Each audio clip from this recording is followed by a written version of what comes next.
এই মুহূর্তে সন্দেশখালীতে সভামঞ্চে উপস্থিত হয়ে গিয়েছেন বিরোধী দলনেতা শুভেন্দু অধিকারী। তাকে ঘিরে কর্মী সমর্থকদের উন্মাদনা চোখে পড়ছে। মঞ্চে রয়েছে বিজেপির একাধিক শীর্ষস্থানীয় নেতৃত্ব, তাকে বরণ করে নেওয়া হচ্ছে।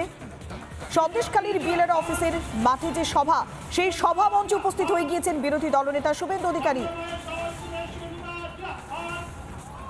সভা মঞ্চে প্রবেশ করবার আগে আমাদের প্রতিনিধি বিট্টুর সঙ্গে একান্ত সাক্ষাৎকারে ঠিক কি বলেছিলেন শুভেন্দু অধিকারী, শুনুন। এই মুহূর্তে আমার সঙ্গে রয়েছেন শুভেন্দু অধিকারী। তিনি সন্দেশখালীর দিকে যাচ্ছেন। গতকাল এখানে মমতা বন্দ্যোপাধ্যায় এসেছিলেন। গতকাল মমতা বন্দ্যোপাধ্যায় রাজ্যের মুখ্যমন্ত্রী, আজকে বিরোধী দলনেতা শুভেন্দু অধিকারী। গতকাল এখানে এসেছিলেন মমতা বন্দ্যোপাধ্যায়, আজকে উনি বিপদে মানুষের পাশে ছিলেন না। উনার দল এবং উনার জন্য, উনার পুলিশের জন্য সন্দেশখালীর মা বোনেরা, বিশেষ করে দলিত এবং জনজাতিরা, ফিশারম্যান পরিবাররা, শিডিউল কাস্ট পরিবাররা, বিশেষ করে মাতৃশক্তি, হিন্দু মায়েরা, বোনেরা, দিদিরা অত্যাচারিত হয়েছেন। ওনার কোনো রাইট নেই, সন্দেশখালীতে আসার মুখ নেই। হেলিকপ্টারে এসছে, অপবিত্র করে দিয়ে গেছে। আমরা পবিত্র করতে এসেছি আজকে।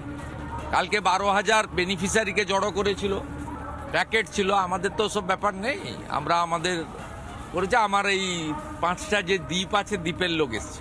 কালকে বললেন যে এখানে কোনো ঘটনা ঘটলে 1 সেকেন্ডের মধ্যে উনি খবর পেয়ে যান। তাহলে এত ঘটনা ঘটলো শাহজাহানের আমলে? ঘটনা খবর পেতেন, যেহেতু শাহজাহান টাকা তুলে কলকাতা পাঠাতো আর শাহজাহান ভোটটা করে দিত। এই জন্য এখানে 64 না 68,000 ভোটে সুকুমার মাহাতো জিতেছে 21-এ। এই আসনে তো ভোট হতো না। 13 সালের পঞ্চায়েত ভোটের সময় শাহজাহান সিপিএম থেকে তৃণমূলে যোগদান করে। তারপর থেকে এখানে কোনো নির্বাচন হয়নি। এখানে শেষ নির্বাচন হয়েছে 11 সালে, সিপিএম জিতেছিল। 2024-এ তো এখানে মানুষ আমাদের জিতিয়েছে। এখানকার হিন্দুরা, জনজাতিরা সব বিজেপির সঙ্গে। 7,000 লিড ছিল বিধানসভায়। মোদিজি যাকে প্রার্থী করবেন, নাড্ডাজি যাকে প্রার্থী করবেন, তাকে আমরা অন্তত 7টাকে 27 করব। শুধু এটা না, হিঙ্গলগঞ্জ জিতব। আজকের বার্তাটা কি থাকবে? বার্তা সদস্যতা অভিযান চলছে। একেবারে পজিটিভ, একেবারে সদর্থক ভূমিকা পালন করবার জন্য তিনি সন্দেশখালীতে যাচ্ছেন। সন্দেশখালীদের মা বোনেদের পাশে তিনি থাকছেন এবং সন্দেশখালী মানুষজনের জন্য তিনি কি বার্তা দেন সেদিকে অবশ্যই আমাদের নজর আছে।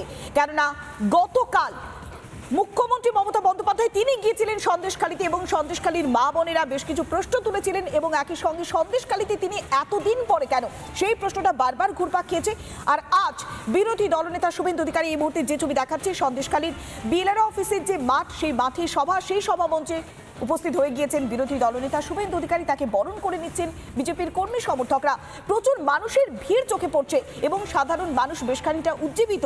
তবে তার সভার আগে বেশ খানিকটা জটিলতার পরিস্থিতি তৈরি হয়েছিল এবং পুলিশ প্রশাসন বলেছিল সেই সভার অনুমতি নেই।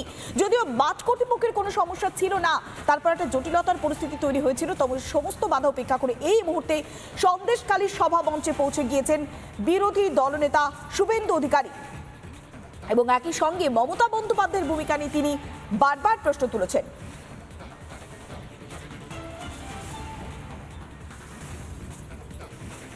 নানা ধরনের কন্টেন্ট দেখার জন্য লাইক করুন, শেয়ার করুন আমাদের ফেসবুক পেজ, সাবস্ক্রাইব করুন আমাদের ইউটিউব চ্যানেল।